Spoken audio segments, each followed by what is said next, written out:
When people start listening to shaitan, this is the same surah Allah Azza wa Jalla says, Inna ibadi laysa laka alayhim sultan. My slaves, you're not going to have any authority over them. In other words, people who really submit to Allah, He will not have authority over them. But others, Shaitanu ya'idukum al-faqr wa ya'murukum bil-fahsha, Surah Al-Baqarah. He will command you to do shamelessness. In other words, when you listen to him a little bit, you've granted him a little bit of power. When you listen to him a little more, you've granted him a little more power. And if you keep on listening to him, he gets to the point where he can command you. You will find yourself, I can't even help myself, Brother Nouman. I can't even help myself. I don't even know. I don't know how to turn the computer off. I don't know what makes me do that every night. I don't know what makes me do this or that. I don't know what makes me go there. Go into that chat session, Go and log into that, horrific website. Go watch that filth. Why do I end up doing that? Why can't I lower my eyes when I'm in an elevator? When I'm walking down the street? I can't even help myself. I don't know what to do. That's when you know Shaitan's got a pretty good hold on you.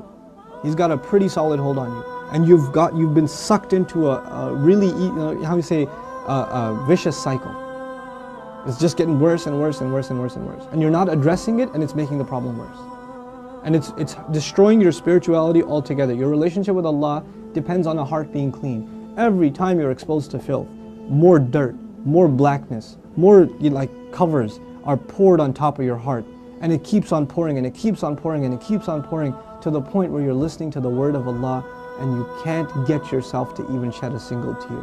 It won't come, because your heart has been made so hard because of all the exposure to filth, all the sin that your eyes are taking in all the time. And you don't even care anymore.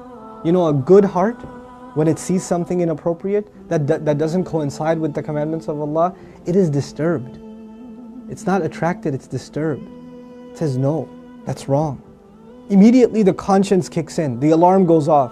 But when you're at the point, when you're by yourself and you feel no guilt doing it, you just don't feel anything. You don't feel that it's wrong. The only thing before you stare at a sister, you look around like, is anybody else watching? And then you take a good look. That means the fear of Allah is completely gone. The only fear you have is that of the seen. There is no more fear of the unseen. What a horrible spiritual state to be in. Allah says, يَعْلَمُ خَائِنَةَ الْأَعْيُنِ وَمَا تُخْفِي الصُّدُورِ. He knows the stealing of the eyes, that little glance you caught.